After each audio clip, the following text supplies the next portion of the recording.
Welcome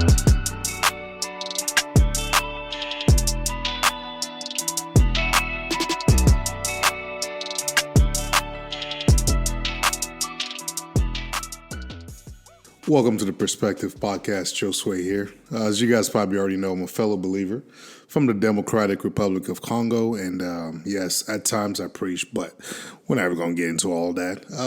I live in Texas now, the great country of Texas. We're still going to call it a country. And to my left, we have Mr. Chase Brown himself. He's a fellow native of Texas. He attended the University of North Texas. He's an aspiring philanthropic creative. It is July 27th. And he still loves very long walks on the beach. Why that is, I'm not sure. Chase Brown, how you doing? I'm doing good, man. Yeah, that was a good voice. I really did that one. Yeah, bro, yeah, nice. Your voice is solid today, man. Thanks, man. man. Did you get any your water? I did. I got my water here. There we go. I'm ready for the podcast. You need to drink more water. I do, right? And I mean, we even have it in the fridge all hooked up to where it's cold. It's not lukewarm. Mm-hmm. PSA to the people who like lukewarm water. Mm-hmm. That's trash. Wow. And y'all are crazy. But no, in other words, I'm doing good. Got the Rangers game tonight with some friends, and then head into Atlanta on Friday. Hang out at Indie Fest with our boys Montel, Chaz, Austin, Wes, Tori, Pat, and many more. But it'll be a lot of fun, man. How are you? Well, I'm not traveling. I'm going to be here. Just hanging out, chilling. But I'm good. The sun is shining. You know, we're happy. It's almost August, so that's everybody's favorite month of the year. So we're just going to put that out there. Since it's probably the last podcast before August. But as you guys already know, every time we have these podcasts, not every time, but sometimes when we have the podcasts, we try to bring you guys special guests. And today we really had to reach far for our guest today. He's a 5-time Associate Pastor of the Year. He's a 4-time El Salvadorian of the Year. 3-time Musician of the Year. 2-time Super Christian of the Year. 1-time Most Productive Person with ADHD. 1-time Most Productive Person with ADHD. That's right. And I'm going to add another one, 6-time Best Husband of the Year. Hey, I had to put that in there. Shout out to Carly. Shout out to Carly. We'll talk about Carly later. My guy, Edward, how you doing, man? I'm doing great. Bro, it's beautiful to watch the intro in action. It made me so real. happy. Yeah. He was like smiling through it It's all. like legit making me so happy. Yeah. So if you guys don't know, Edward and I, we work together at the church. So sometimes, right? I'm going to try not to get fired after this episode, but we'll just keep going until that happens, you know. But man, how's life? How's everything? Life is great, man. Life is great. I came back from New York the week before you did, Josue. You did. Yeah, we went to New York with some high school students, and so that was like the last stint of like a series of trips and camps that we did with our student ministry, and I'm tired. Yeah, that's real. So life is right now on like it's so nice to not be all over the place and to kind of, you know, sit down and get back and buckle into what's important as a productive ADHD guy. You know, I got things I gotta do. I got places I gotta be. I feel you. That's real. Bro, if I ever buy this boy a jersey, I don't know if there'll be enough characters on the back of it for that, but I might need to find something out for that. Bro, that'd be sick. That's actually pretty. I like it. You can sell that. Bro, I'm about it. You can really sell that. Bro, listen, we Hispanics love bumper stickers too, so I can slap one of those on the. All right. You ain't lying. Birthday gift idea for you over there. I would never put a bumper sticker on my car, by the way. You got the Christian, the fish thing, right? Oh, no. No? No. You got the Jesus cross on your car, right? No. And remember, this is coming from the man who has a pink license plate cover. That's what I'm saying. Literally, my pink license plates are play, okay? It is. It's beautiful. Play. Yeah, it's beautiful. Honestly, I'm not a car guy, so I don't actually deck out my car with stuff, you know? Like, I'm driving the wife's 2011 Ford Fiesta Holla. And she's driving my nice car. Yeah. So. It's a humble guy. Yeah, I feel like you've brought up the wife a couple times, and as a responsible, what do we call it? Are we podcasters? Or what is our title? Yeah, that's reasonable. Podcaster. As a responsible or podcast host. Lords, responsible. As responsible lords of our podcast space. Yeah, I like giving people credits with their significant other because I know they're listening. So, you know, tell us a little bit about you and Carly, and I know that's such a big part of your life, that, what do people say, bedrock? Is that a word? Or am I thinking about a song? Bedrock, in Minecraft. foundation, Minecraft. cornerstone. Yeah, cornerstone. Tell us a little bit about that. Yeah. So Carly and I met. Man, I'm not even gonna say the year. I don't know this stuff, man. That's what she's in my life for. She's the organizational to my To your creative everything. Yeah, to my ADHD and my brain fires a different way. But it was a long time ago. Not a long time ago. We were in college, so we met actually at a church I was working at in Mansfield as kind of a youth intern / worship intern, and she walked in and saw me leading worship and just fell in love. I mean, but bum rushed the stage. Man, that's wild. Just trying to touch the hem of my stories, sneakers, that's know. Crazy. No. So she. That's where we met at church. I invited him to college group because I was a single, thirsty college boy, as you should be, and she's awesome, man. So through that process, she went to DBU. I went to a small Bible college in Dallas called Criswell. Shout out to Criswell. Shout out to them. Greatest school on the planet. But so it was really cool because we met through church. Got to do relationship like on DBU's campus, which is nice for me because Criswell doesn't have like a campus. It's a building with classrooms. And so, we got married in 2018. Both of our family is from the Houston area. So Cypress, mine's from Katy, hers from Cypress, mine's from Katy. And so, we got married in the Houston area 2018. And man, since then it's been 3 incredibly challenging, but amazing years. You learn so much. You learn so much about yourself and what it means to sacrifice for another person, and the different levels of enjoyment that come with being one flesh is crazy. So, she's awesome. She's short, little redheaded white girl. Mm-hmm. She's beautiful. I love her. It's awesome. There we go.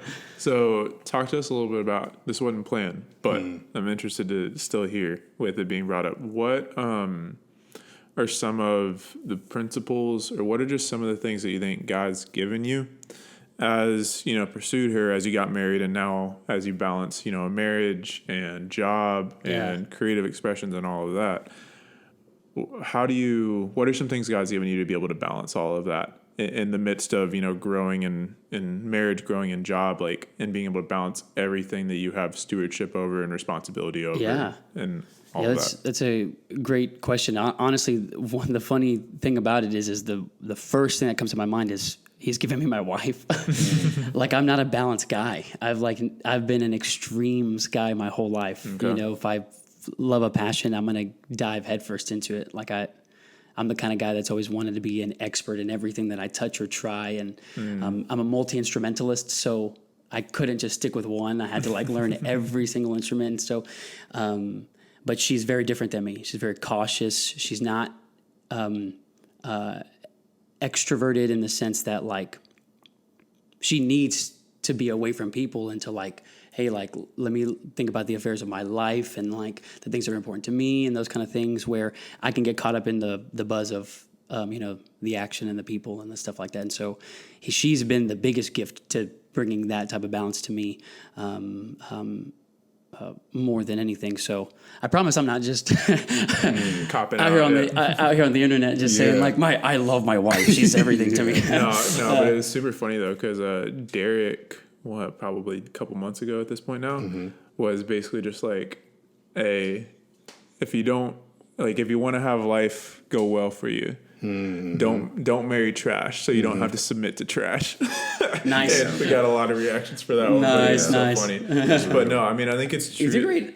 It's true though, in a way. Yeah. And I love what you brought up in terms of just balance and whatnot, because we talked about this a little bit before, and it's just I think there is this common misconception that a lot of people think that God always wants your life to be balanced, but it's sometimes which Tim Keller kind of talked about this whenever he started up Redeemer in New York, was him and his wife had a conversation. It was just hey, us committing to starting up this church means like 3 to 4 years of 90% work, 10% life. Yeah. And is this something that like we have the proper expectation towards, and is this something that we're really willing to commit to? And understanding that there are particular like seasons and times that God calls us to put so much of time into work and building what he's created us to build. But at the same time, like say it's your first year of marriage and whatnot, a lot of your time needs to go towards marriage, and you might need to reel back a little bit in terms of, friendships or various things like that. Now I think we can use that. It's funny, I'm about to use the word balance when talking about imbalance. Balance, yeah. But it's a fine balance and line to cross whenever it's just like, okay, well, just like measuring your intentions of like, oh, well, I think in this time, like we're supposed to invest in our marriage, but that results in you like stepping back from serving and being obedient to like what God's called us to. And so I guess just being like holistic in that, but no, it's just funny that you brought it up. Cause I think, we have this whole like pursuit of just like, oh, I just want to be balanced in everything that we do. But at the same time, like sometimes like that might not be what God has for you during a particular time. Yeah, absolutely. Like to add to that, like balance for my wife, I think if she were to say this is what a balanced life would look like, I extract her out of that with my pace because she's very slow paced. So she might think, well, for me, balance is not putting myself out there for like a job or something. And they can find somebody better, like that kind of stuff, right? So it's been one of those things where I ruffle that part of her to help her to express just how awesome she is in these areas that she might not give herself credit for, that kind of thing, right? But I did the reverse of that though. When we first got married, I was working at a church, and I was kind of giving my all to it, and it was a church plant. So, at the time, I mean, it was alive for maybe coming on a decade. So I don't know if it's still in the realm of church plant, but still, it's very new church, right? It's trying to establish its roots, learning a lot of branding, like figuring out branding things, and with staff turnarounds and like who needs to be the right people in the right positions, that kind of stuff. I was doing a lot for ministry and neglecting, I guess what it truly meant to step in and be a husband, not in like a negative way that was like detrimental to our marriage, but again, it's the lessons that I had to learn. Like that to me, I chose to work extra hard in that made me have to circumvent that and start to like, well, crap, I need to recorrect some of the stuff I did. And, where I made my wife feel as though she had to compete with the Lord for my affection. And so she would like, feel like she, like I'm thinking sinfully for wanting my husband to be home or hang out with me because he's doing kingdom things. And, so like now I'm in the wrong. And so she's having this internal battle where I don't think the father was feeling that way towards my wife at all. In fact, he was probably like, hey bro, like, you're neglecting a ministry that I've put in your stewardship. So like, you're right. Like, I think that I chose a improper way of balancing that when there needed to be a little bit more on that regard. But I agree with you completely. I think stirring things up and not being in a mundane. I feel like balance is equated to a rut. You know what I'm saying? Like balance is like a safety. Like we're cruising, right? That, if we're feeling that balance, we're cruising. And I don't know what type of refining happens when you're cruising and you're comfortable, so. Yeah. Shoot. Yeah, I mean, I think, obviously, none of this is planned.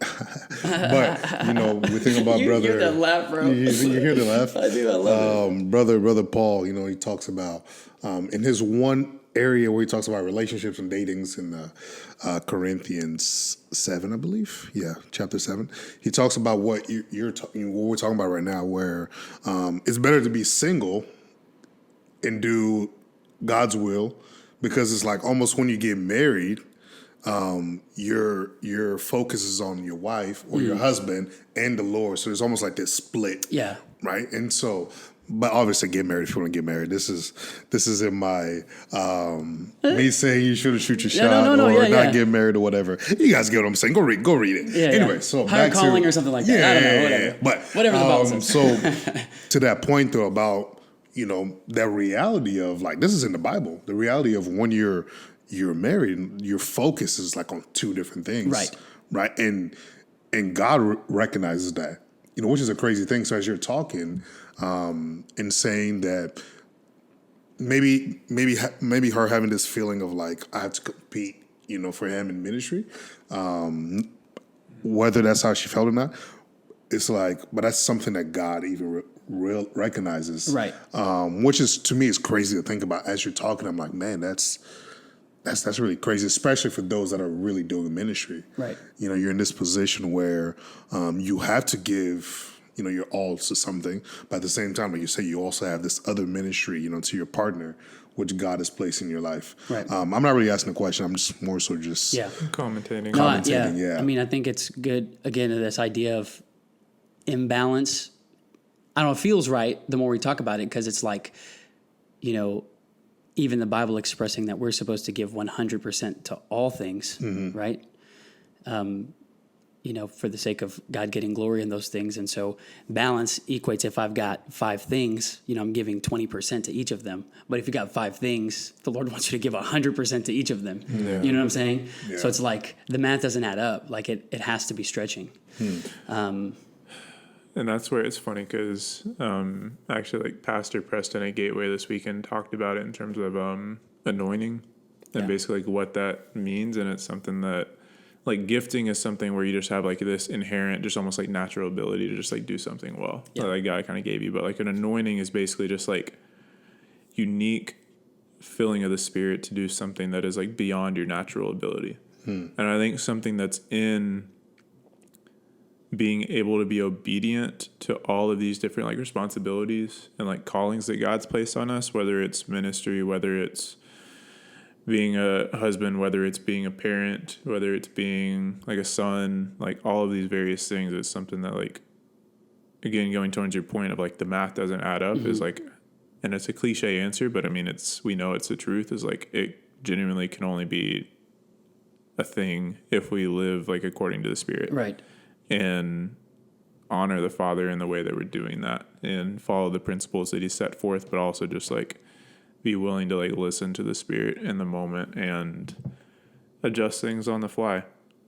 Like, because even just something that simple can be like such an important thing to be able to do. Yeah. Damn. Good stuff. Yeah, I mean, even as we're talking about God, I think, as I mentioned earlier, we both work at a church, and you're in a position of leadership, as I mentioned earlier. For those of you guys I am? What? Oh. that were not paying attention. Wait, what? So you're the associate student pastor. I am. I read that in your bio earlier. You did? I just had Nice. to make sure that I didn't say anything contrary. So tell us a little bit about that. What is student ministry like? Being around students, I'm like, oof. It's a lot. So tell us a little bit about student ministry. I'll right out the gate, it's a calling. There's people who do student ministry because they feel like it's a stepping stone to, a bigger pulpit, or what they really want. Like, oh, this is the training ground for, my real calling, right? So I'm gonna, invest my time and energy and effort into this thing, right? But the ultimate goal from that perspective is like, again, it's a stepping stone and that kind of thing. Where for me, God revealed Himself and got a hold of me pretty significantly in middle school, to the point where I was like, this is what I need to do for the rest of my life. Like it, was the typical, situation for any kid, but, I am Latino. My family's born and raised in El Salvador, the Democratic Republic of El Salvador. I was playing. Bro, nobody's going to be saying that. I'm from the Democratic Republic of El Salvador. That's crazy. So Spanish church was my... and that's what I'm going to call it, Spanish church. Different ball game, But a little bit of the pressure there was very end times theology, and very like, at any moment Jesus could come, and if you're not in right standing, you won't go with Him. So, it's just there's pressure, there's fear and trembling, right? And it stems from a good place, right? But it leads to some of those things. So I'm a kid, right, praying for salvation like every day because I'm going to hell, and so in this moment where at a camp, right, your typical experience, but I understood the gospel to the degree that my heart and my mind were saying, like, God is very present and real to me, and the what he's asking people to who follow him is pretty simple. Be willing, even if it's your life, So my little dumb, 8th grade brain could cognitively understand that, and I pursued the Lord through middle school and high school with that intention of going, I'm following the Lord to the degree that if he asks for my life, I'm going to give it to him. And so it just sucks to think about somebody being in a position shepherding a mind like that doesn't really want to shepherd minds like that. They're using it as a stepping stone to for the real position, that kind of thing. So student ministry is a calling for sure. You gotta be on that level. You gotta think like them. You gotta be willing to, I don't know, do a stupid TikTok dance, whatever. Yeah. Actually, I'm not doing no TikTok. Wait, you got TikTok? No, I don't. Joshua, you knew about this? Because I know you on TikTok. Hey, what you mean I'm on TikTok? You on TikTok? Hey, what y'all talking TMZ about? Listen, TMZ wild. Already they got you on TikTok. They be wild on TikTok, bro. They do, bro. They keep sending you sus videos. They do. TMZ is crazy out there. TMZ is crazy. I mean, but it's like, continue. Yeah. So for me, in that sense, I was able to express so much fun in high school. I played sports. I was on a sports team. I was on the football team, but I didn't play because I am trash. And I'm a young, small lad. My muscle and bone structure is not designed for that high level of football. Hey, I'm quick, bro. I got hands. Hey, that's all that matters. I'm quick and I got hands. But so I forgot where I was going. Oh, yeah. So I played sports. Mm-hmm. I was a part of the homecoming court and prom court. I got to do a bunch of stuff like fun events, and I mean, I enjoyed my time. I thoroughly enjoyed my time in high school, and also was faithful to the Lord. I cared about my faith, and it wasn't this thing that pulled one or the other. Like, I wasn't the kid with the Reese's shirt. You look at the Reese's peanut butter cup, but it says Jesus on it, instead of Reese's. It's like I think, really capable, awesome, so much potential middle schoolers and high schoolers see being faithful for Jesus as this dweeby thing. And I think that's why God has called me into student ministry, because I love being around middle schoolers and high schoolers. And I think it's because I grew in my faith pretty significantly and was faithful as a middle schooler and high schooler, where the challenge now is, well, you can't be faithful as a middle schooler and high school. You got to wait till you're an adult, or you got to wait until you kind of go off to college and you figure some of that stuff out, because it's just not possible to, I'm the case in point, and that's not true. So it's a calling for sure. And so as far as my role as an associate goes, we are in the process of multiplying our ministry. It's one gathering. Our programmings are together when it comes to middle school and high school.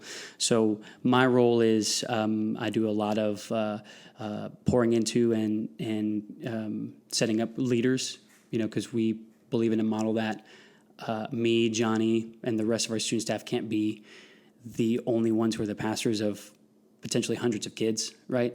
We need many pastors to step in and shepherd 6 to 10 of them, right? So it's a lot of leader development, that kind of stuff, and setting up our leaders to do that. But in hopes that when we multiply our ministry and have an actual dedicated middle school ministry and a dedicated high school ministry, I would be one of those pastors. So that's kind of my role there. But yeah, that's a student ministry life. Lots of camps, lots of belching and farting in dorm rooms. Yeah.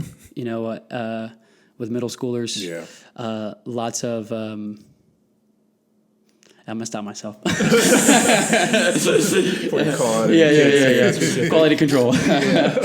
I want to keep my job. Before we have to get our PR team. Yeah, that's right. That's right. Josue has been saying the whole time. Hey man, this is the one where we get canceled. So it's the one. Of course, it would be me. And maybe that's why maybe that whole edgy, I'll get your beautiful gospel centric podcast canceled also makes me win with students. I don't know if that's a good quality to have. Yeah, it's hey man, it's something. Man, it's something. Yeah, I mean, there's it's crazy because because I remember being that age, and my parents are pastors, and but in the churches that I grew up in, in the Congolese church, not to speak as a whole, but where I was at church, what is student ministry? Yeah. Everybody's in church together. Same building. In the same building. Bro, and so Spanish church. So coming, when I started going to American churches, starting to hearing about these student ministries and VBSs and and all these different things, I'm like, wait, what's going on here? But now I see the impact that it has, because sometimes, you're in high school, you're in middle school, and you're sitting in a church service, the pastor's preaching, you're just checked out. Yeah. You don't know what in the world is going. You're just checked out. Let me ask you something. Yeah. In the Congolese church, did you have was it one of those things where, I don't know, what is that, the green box by the house where you all meet up or hang? You know what I'm saying? You know what I'm talking about? I know exactly what was you're there, talking about. in the Congolese church, like in that building, did you have a room where like all the young kids would just like kind of go post up and fool, bro? Bro, that's the same with the Spanish church, dude. Bro, that's no supervision. We were just there trying not to scream too loud until someone's mom came in there and started smacking us, for being too loud. Yeah. It was definitely wild. As you're talking, I'm like remembering the specific building we had. That's the conversations me and in the Spanish church too. The entire congregation is related. So for me, it's not the young people; it's me and my cousins. Yeah, we're all posted up in some room, acting a fool, debauchery. Yeah. No, I mean even to that point though, there's there's that need for. Now that I see it, because obviously the church it's a bigger church, but there's that need for leaders for people in that age range, middle schoolers, high schoolers, even students, young students. What is that called? Is that under sixth grade? No, preteen. Preteen. No, I mean, sixth graders are like 10 years old now. Yeah. I don't remember sixth graders being ever like 10 or 11. Is that how it's always been? I don't remember. Was I 10 or 11 in the sixth grade? Because I don't know if I was. These kids are little. I just remember I was 5 in kindergarten. That's about it. Yeah, it was just a blur from there.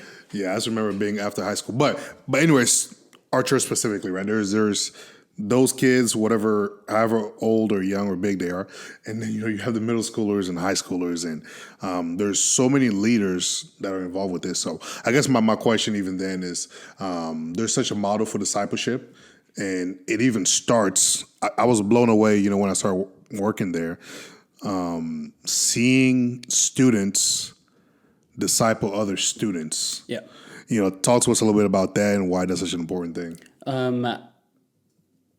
The whole thing, our students are the future of the church. Those old people who are saying that are not dictating the pace of culture. You know what I'm saying? Like they're trying to figure out tic-tac. The same people who are saying that are like, this is why it's significant that discipleship is something that starts even at the middle school level, and getting that understanding that like we can grasp a higher like cognitive understanding of the Lord. We can grasp a higher emotional understanding of the Lord. We can grasp a higher understanding of sacrifice and faithfulness and spiritual disciplines in middle school and high school, because they're the ones who are dictating the pace of culture. You know what I'm saying? Like, the fact that we have a process and we have a program and to be able to disciple a group of students for the purpose of, they know when they start this discipleship process that at the very end of it, they're going to turn around and disciple peers or younger kids I think is super important to get them in that mindset of like Christian isn't a name tag that you wear because you happen to go to a church. Again, we're in the DFW. I don't know if I'm supposed to say that. You guys are going to get, that's fine. Yeah. That's fine. Some super fans knocking on the doors. Or the address is 3. No. That's what we keep the address on the low key. But yeah. You don't want anybody coming to the crib. No, you know, you got Kobe on the wall. You got, I forgot where I was going. See the ADD, bro. No, you're good. You were talking about I don't even know where you're going either. Yeah, me neither, bro. I really don't know where I was going. Oh, yeah. Well, basically, like the next generation sets the pace of culture and just everything like that. Like the big principle there is that they don't go to school just thinking like I'm Christian by association, but I'm Christian by the fact that I have this mission to make disciples of all nations, right? And it turns it into like I have to be a disciple maker, and what does that even mean, and how does that even look like? And in the 3 basic ways that we break it down in big concepts is to walk with God, to reach your world, and invest in a few. That's kind of the 3 big headings of like when walk with God. We're talking about just core theological truths that God is Trinitarian. What does that mean? We got to understand a little bit of that stuff, right? That we have to read our Bibles, and here's how we do it effectively.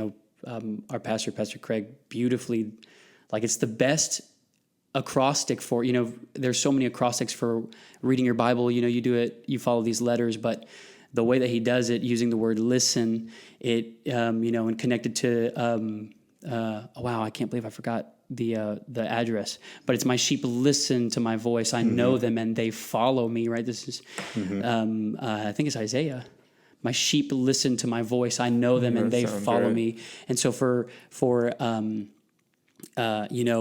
that acrostic is when you go to the scriptures, it's not about receiving information, putting it into your brain, and then doing something with it. When you go to the scriptures from this model is you're going to the Bible to have a conversation, right? You're having a conversation with the Lord, and you're letting the word speak to you, right? So that you teach them these things to know, to walk with the Lord, and then how to reach their world and view their world missionally, and then now what it takes to invest in others to teach them those things, to what it means to walk with the Lord, and to what it means to have the eyes that reach your world. And then they're teaching these other kids how to take those concepts and invest in it. You see what it's like? So it's brilliant, man. It's brilliant. I mean, I take no credit for it. I just take kids through it. But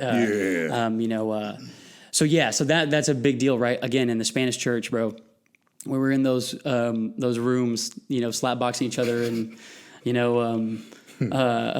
talking about all this dumb stuff, hood rat stuff. Never did it cross my mind that like I could, know God that way. I can walk with the Lord that way, right? To me, nobody was investing that into me, right? And so it's awesome, man. It's been incredible to see some of these kids. And a lot of these kids, man, we have a really great group of students there. They're all come from pretty successful families, and so these kids have success on the forefront of their mind.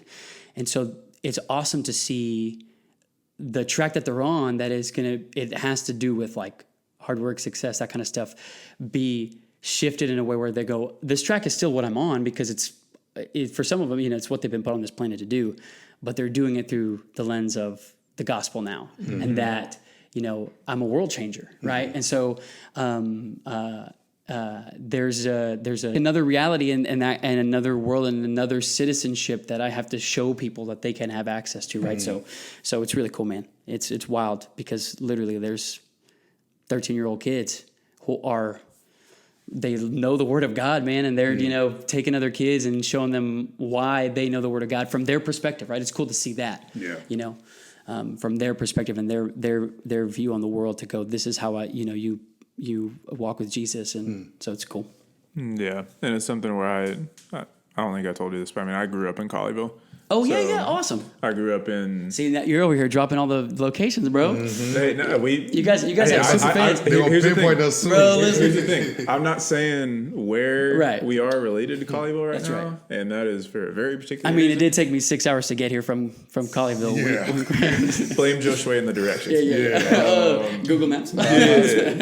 But no, it's and so I grew up in a very similar context to like what a lot of those kids did, and it's something that it's interesting in looking back on it that like the years of like 8th grade to like senior year of high school were like very formative in like forming and building my relationship with the Father, and that it's something that like our culture has told us so much of, like delay adolescence, like in specific, not even from a faith context, but delay adolescence, delay responsibility, delay all these things as much as possible and just go have fun. And so it's super great work for a church to be intentional about, one, from that aspect, like, hey, like, no, it's not necessarily like the most valuable or good thing just to kind of like be all wild and young, wild and free and whatnot, as as Snoop and Wiz would put it. With that Snoop, the philosophers. Yeah. I didn't know Snoop was on that. Mm-hmm. Oh, yeah. And but it's also something that adding it on top of that is just like, no, like you do have responsibility, you have all this, but in the proper context, that responsibility is faithfulness to the Father, and building a relationship with Him, and even from there, like, as a young kid, you can have an impact in those around you. Like, it doesn't just need to be adults that are the ones pouring into those that are around, and being able to empower them in that way is something that's so unique. And I think it's good because something that I've been trying to like figure out how to kind of like approach this is, I think that a lot of cultures that are very similar to American culture are very split up among age ranges and generations, to where like we try to like target market so specific and like cater these like specific age ranges, and like there's definitely value to doing that in different ways, but we lose this kind of like richness in, you know, for example, like our grandparents' generation being able to interact with like our kids, or like our parents being able to interact with our kids, but outside of a familial context, but from like a church context, to where like really the only time that, like, say one of us like had a kid, like the only time our kid would interact to an older person that's not us in church would be if they were volunteering in like the student ministry or whatever. And so like I guess like a thought or a question that I'd throw over your way is like, what do you think is the proper way that we can like pursue both having, you know, these activities or program, I don't want to use the word program, but I still will, programs intentioned around developing the, you know, kids and whatnot that are in specific age ranges dealing with particular things, while also making sure that they're integrated into like the wider community of the church, so that the other generations are able to pour into them in various ways, so we don't lose some of those things that those older generations have. Yeah, that's really tough. I mean, because like, for instance, my wife, she works for what's it called? It's not assisted living, it's called independent living. So that's her mission field, is the elderly. Nice. So that generation, right? Again, we couldn't be more opposites. It's hilarious. All of her friends are over the age of 85. And I hang out with everybody who's like under 16. You know what I'm saying? Like, it's just so funny how the opposite end of the spectrums we are.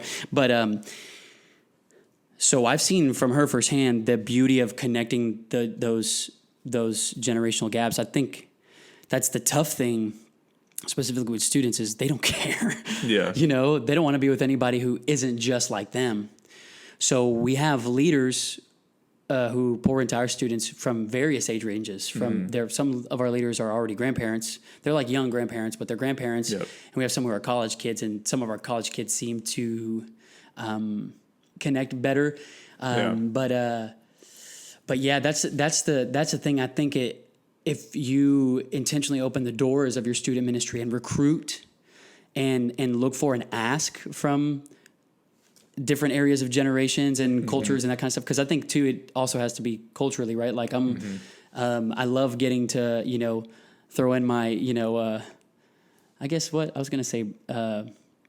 My brown flavor, but I'm more of a light-skinned Latino. My caramel, El Salvadorian. yes, my Democratic Republic of El Salvador flavor. Like I love throwing that into the mix, right? Because they get to see a different perspective of that, and it expands their worldview. And it expands their understanding of the world God created, right?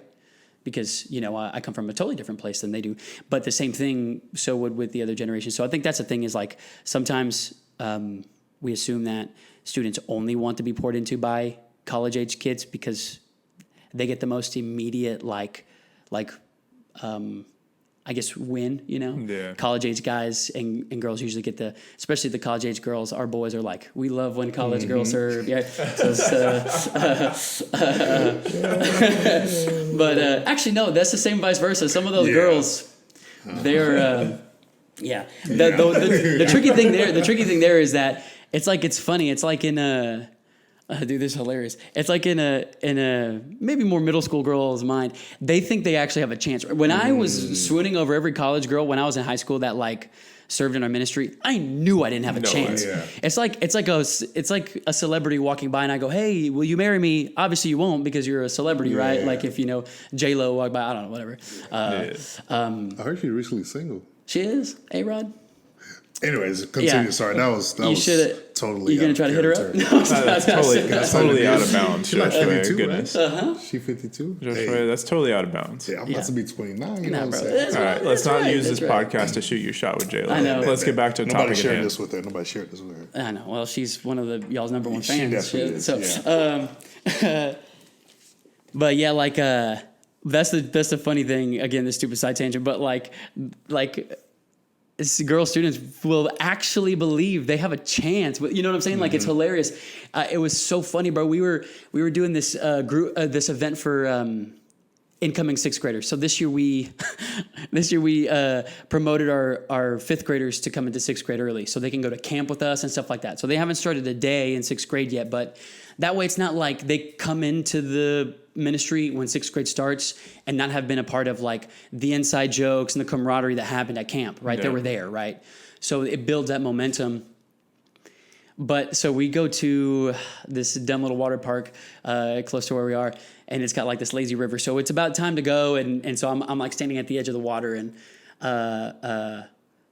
I'm looking for our students, and I see them, I'm waving, and so this little group of sixth grade girls are swimming by, and they start whispering to each other, and whatever. And then I hear one of her friends go "Hey, Edward, are you married?" And I look back and I'm like, "Yeah," and I put my ring up.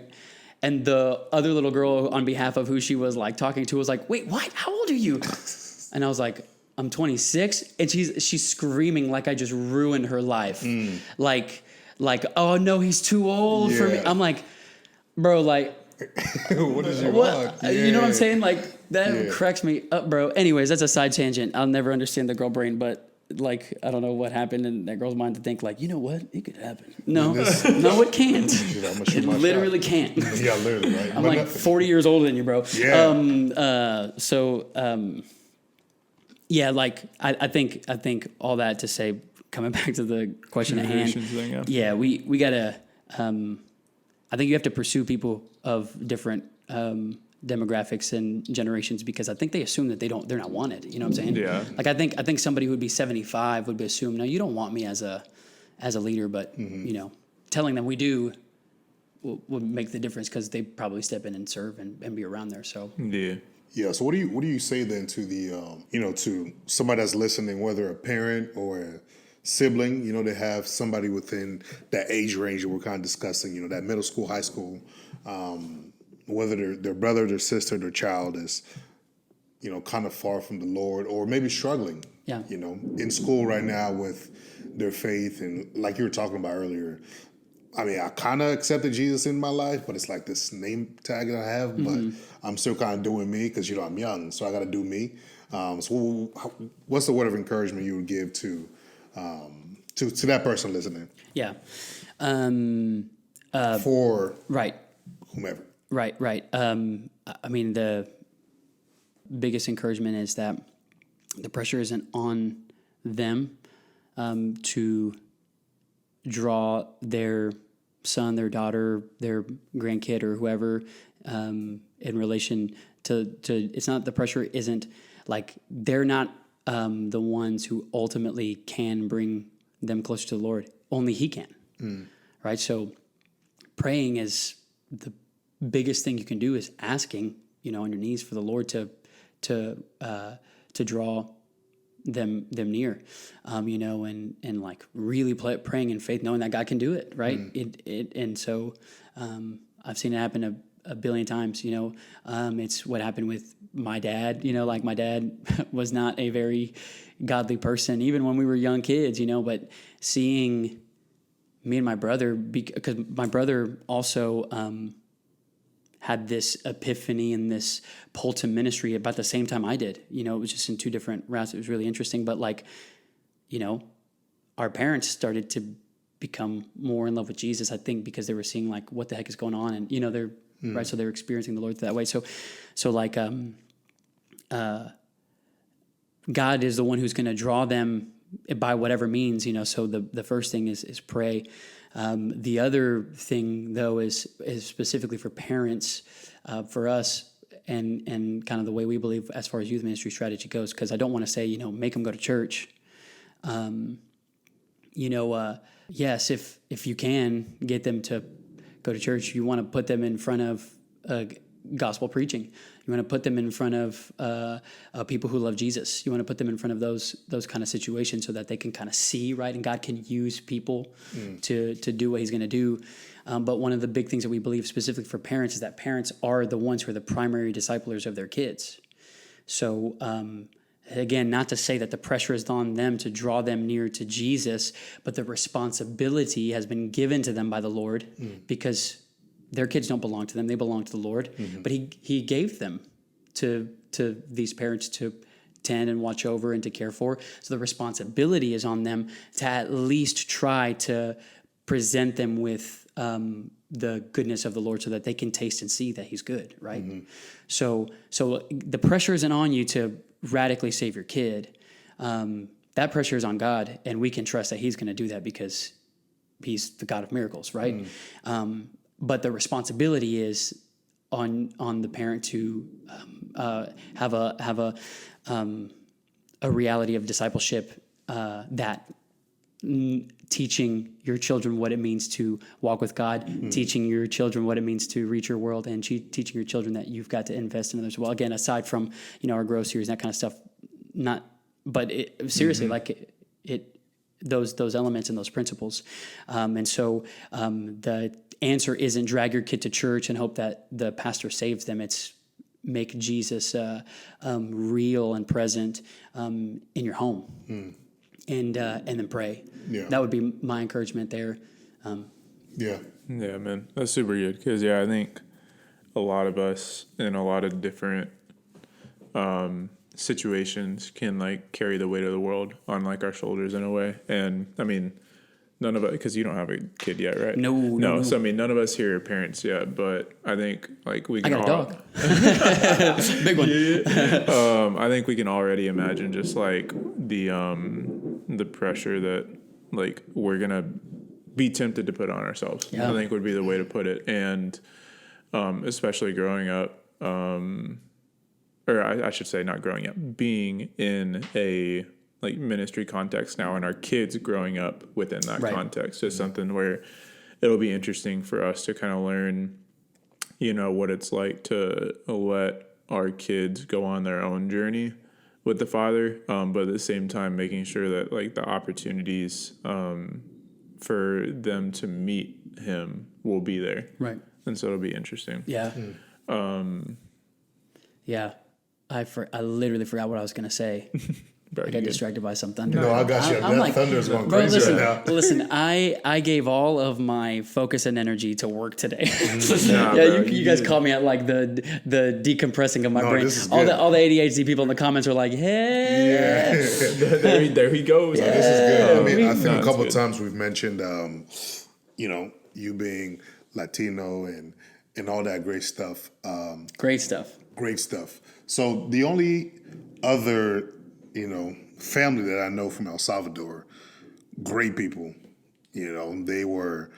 I met them when I was in the 8th grade and up to high school. Just really, really nice people. So that's the only my only perception of people from El Salvador. Yeah. And then you come in the picture. So tell us a little bit. Not that you ruined the picture. No, it's good. No, it's good. But you come into the Then you come in the picture, addition. and I'm like, man, I'm never going to El Salvador. Man, I don't know what's going on in El Salvador, but a lot of people. That gang life, baby. Yeah, right. So tell us a little bit about the culture there. Being a first generation American, we like to say, whenever we've had these conversations in terms of culture, it's like in your house. It's almost like the embassy, right? Yeah. In your house, you're in the Congo. When you go outside, you're in America. So, no doubt. Yeah, tell us a little bit about that. Oh, that's exactly, that's like the best way you can put it, That's a little embassy. And especially being Hispanic, man, like, you strength in numbers, right? Travel in packs like wolves. You know what I'm saying? So where my family is, meaning my immediate family, I have my mom, dad, my brother, just one brother, older than me. Shout out to Kevin. You're beautiful. I love my brother, man. You guys would love him. You guys would love my brother.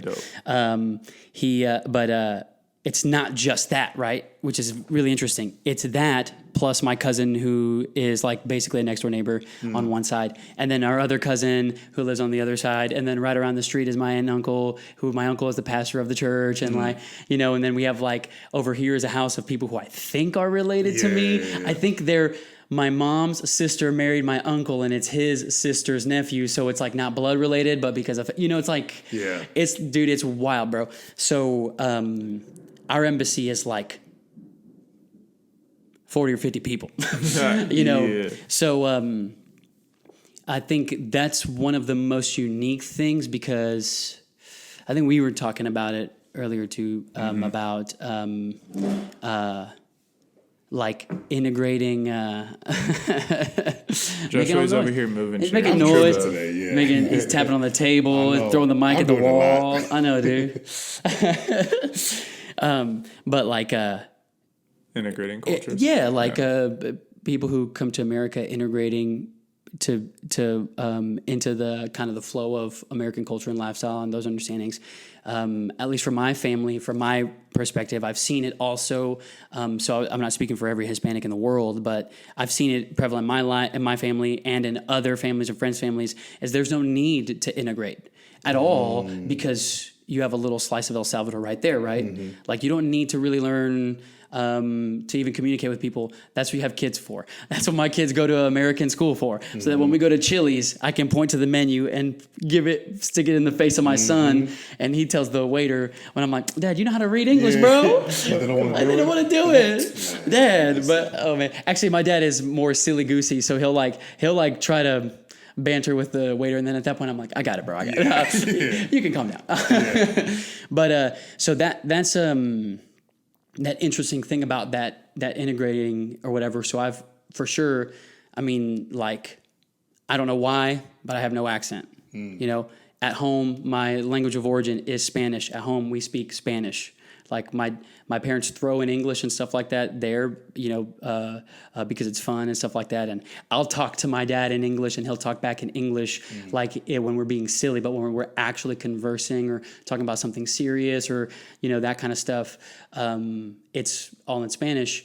And so I don't know why I don't have an accent, to those things. And so if those who are listening could see me stand next to my brother. In fact, if you saw me stand next to my family, you're like, who's that random white kid with that? I don't look at, So for me specifically, it was really weird because I got really welcomed into the, you know what I mean? Like the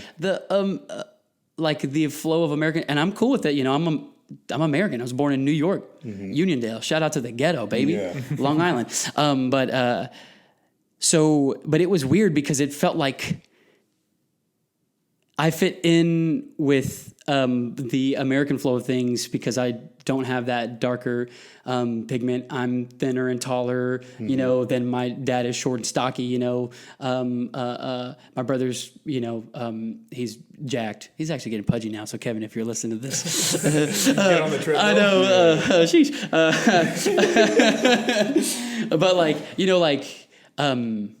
But for them, you can go, oh, hey, cool. Like where are you guys from? That kind of thing. I don't get that. People might think that I'm half something. I've gotten Italian before, right? But it's more of like your family is Italian from like generations ago. You're, 100%. You've been here though, kind of thing, right? So it felt with this weird like sense of like I don't fit in either one, right? Because I was going to say I'm the black sheep of the family, but I was more like the white sheep. You know what I'm saying? The family, the token white kid in the family. But also over here, like the closer I would get with people, and specifically like girls that I was trying to date and stuff, like when they would see my family and that kind of stuff, their perspective would change. They're like, you're not who I thought you were at all, right? Yeah. So it's like, okay. So that was I think that was probably tough to integrate that whole deal. And then also too, my Hispanic, I don't know if this is every Hispanic family I know. For mine, the kind of the game plan for life is you hustle and grind and you work your butt off, and every day is kind of a new day to do that. And you do that to provide for your family so that they can take care of you whenever you need to be taken care of, right? So you already know me and my brother are going to take care of our family because it's kind of been ingrained in us. But like maybe it's specific to El Salvador, but they never talked about El Salvador. Like they never talked about like their relationship as a couple, like my mom and dad, those kind of things, right? Those are things that are just not prevalent. And I'm saying Hispanic culture, at least for me, right? Like it was, those things were in the past. We're working for tomorrow kind of deal. And so, and especially because their connection to El Salvador is with like, Civil War stuff that was happening in the 80s, a lot of gang violence and that kind of stuff. They're like, we're here in safety and back there is. So again, it feels like another weird betrayal because I'm learning this American history while I'm like, but my history is elsewhere, but I don't know anything about it, And so, in fact, I think I was texting my mom today. I think so she's going to go to El Salvador, I think next year, and I'm going to try to go with them, really dig in there and stuff like that. So I don't know if that answered your question, but no, it did. That was great. Yeah. It's interesting, right? So not feeling like I play a role in either one, right? Because I'm not fully,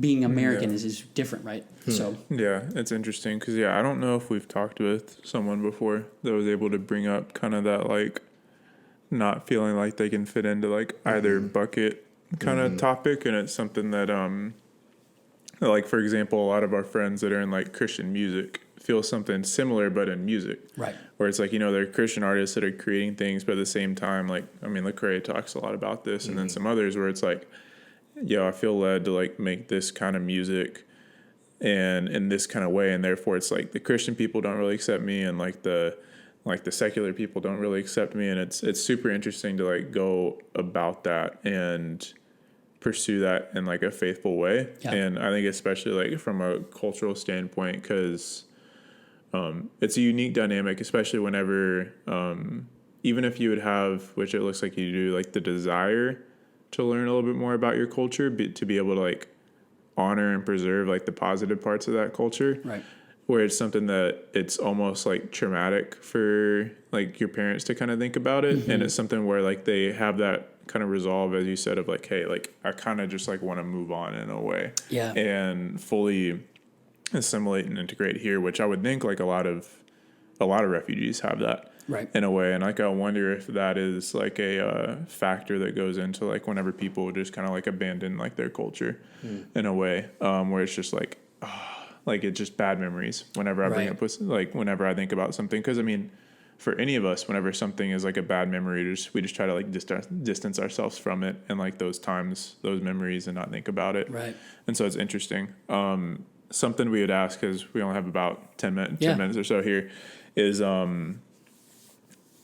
we love we love doing this because kind of as we shared with you beforehand, to be able to share again in context, like one of our beliefs is that God's placed a unique part of his characteristic in every culture around the world. And so as we get to know more cultures and interact with more lifestyles and things like that, we're able to come to know his character more. And we think come to know a more biblical worldview on how to pursue things as we adopt the positive parts of those cultures and the kingdom parts of those cultures. So for you, what do you think are some things that you know of El Salvadorian culture that it would be of benefit for American culture to kind of lean into and adopt, and then vice versa? What do you think is some things that El Salvadorian culture could learn or benefit from adopting from like American culture? Yeah, I think specifically to El Salvador, I think it would translate to most Hispanic cultures, and it's just this open door family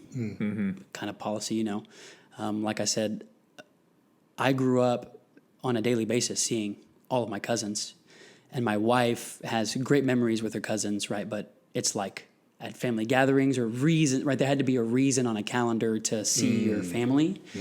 And I think American culture, but even transcending that to go the better country, right? The better kingdom, the kingdom of God in the church. I think that is a beautiful thing that is lacking, you know, like in Hispanic cultures, family reunions have no meaning because you have one every weekend. You know what I'm saying? where maybe the American culture, family reunions have a lot of drama that goes into it because it's like, oh, we're going to see these people that we kind of barely know, and let's see if they're still this way, or let's see if they're still, is that drama, so, and so it's like, again, you're looking at these people who are like blood in a very exclusive, and they're not allowed in my family bubble way, right? Yep. Where the beauty of the New Testament too is the way that the church adopted that open door family policy. They're selling all their possessions, living with each other, helping each other out, that kind of stuff. And again, I'm not saying that we all need to sell our possessions. I mean, tight, but I think that principle taken from the Hispanic culture, I mean, that's been so wonderful to me. There's no stranger to me because of that. That's been ingrained in me that I don't meet a stranger. I meet somebody who could potentially be family. Wow, so good. And so I think that changes the perspective. The other thing too, though, is and I think this is just natural with man, this is a tough one. Let me try to think about this because my family is so like not American. Yeah. I'm like, what could they integrate into their world, into the culture? From that, maybe I would say that in America, the one beautiful thing is like a piece of the pie that my family's a part of is the fact that America does draw a lot of different nations, right? And different people.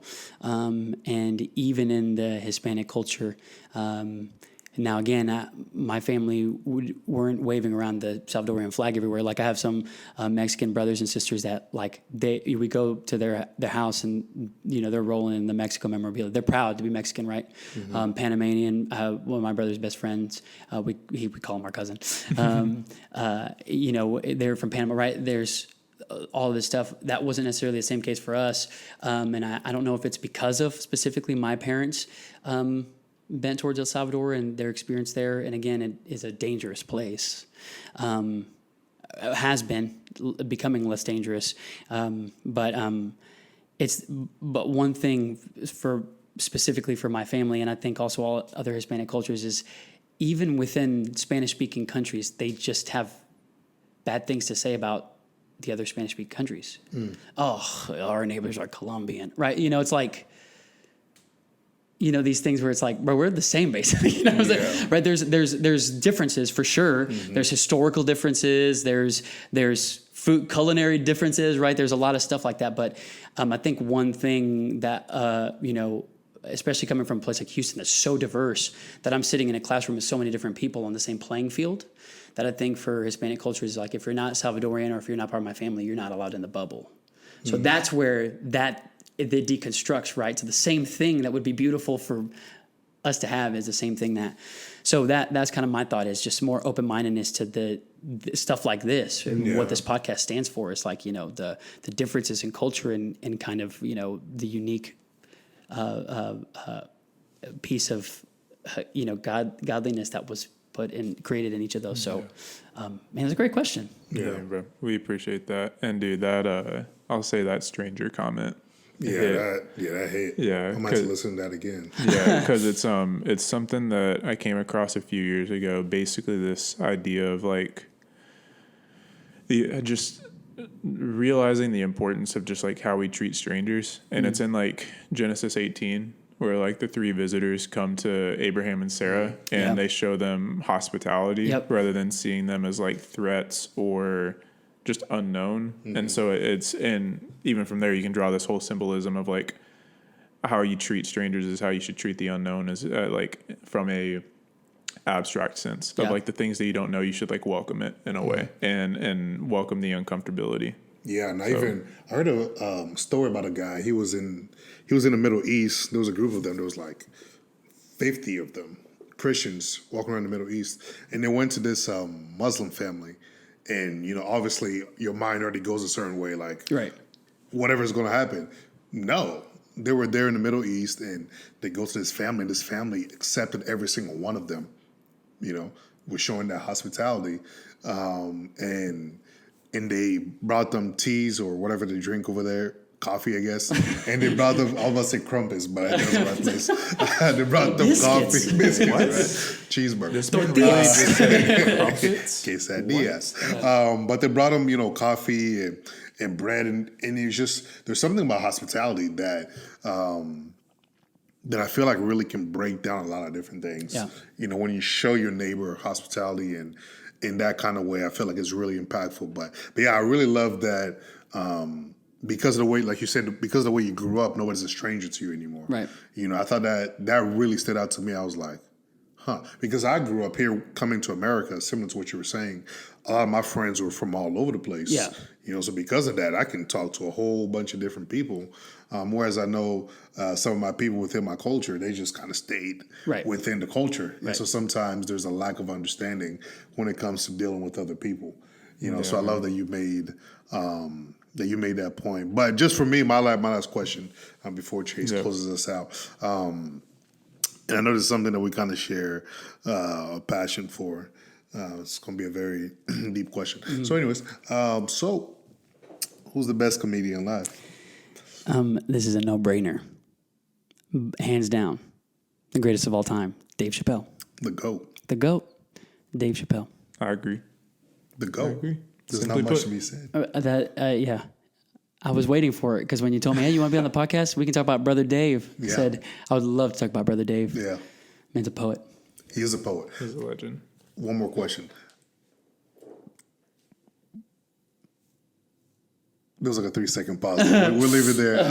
I was going to say something and my mind is blank. So, speaking of Brother Dave and the creativity that comedians have, it's a conversation we actually had outside of the house, which is 6 hours away from your house. That's right. Far. Yeah, it's very, very nowhere far. near close to Colleyville. Nowhere at all. So, talk to us a little bit about, just shortly, observing these people that are comedians and what they do, being in front of people and speaking, being an orator for an hour repetitively, and how you've almost have taken that in your own life, as a preacher, as a presenter of the gospel, and all these different things.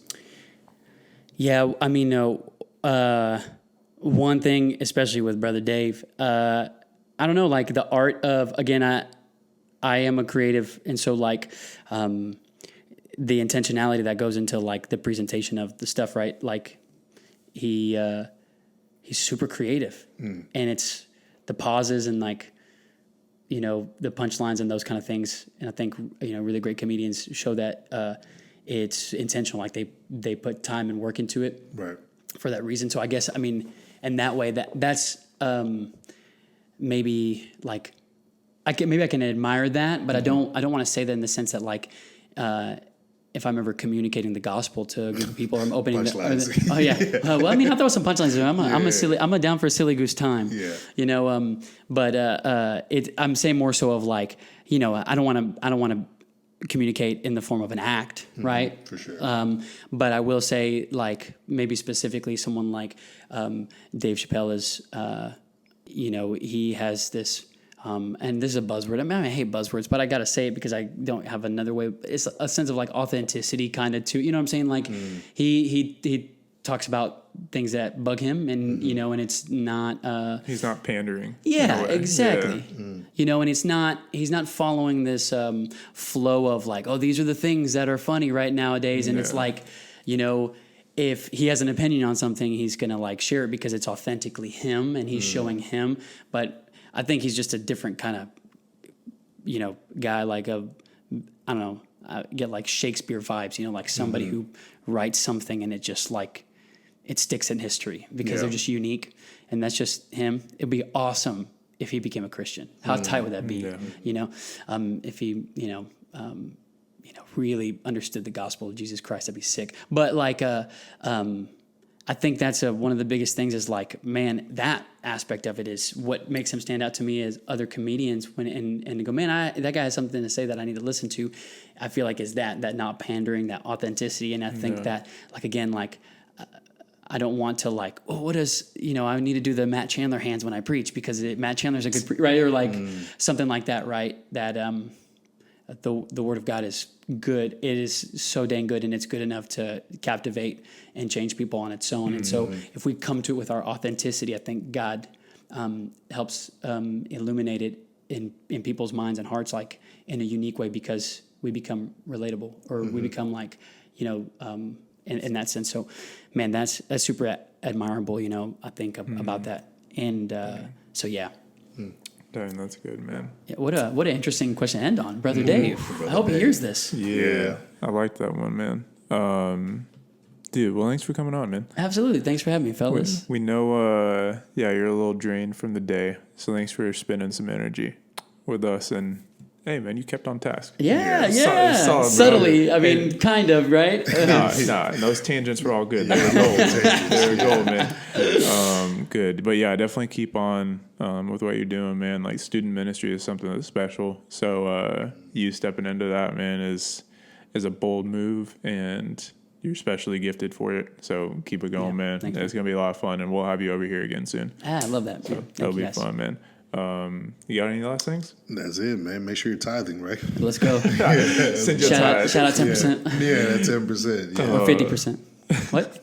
All right. Well, before we get canceled because of tithing, that will be a wrap for us today. Thank y'all for tuning in. If you like today's episode, please like, comment, share, subscribe, all of that fun stuff. We'll be linking all of Edward's information in the description below.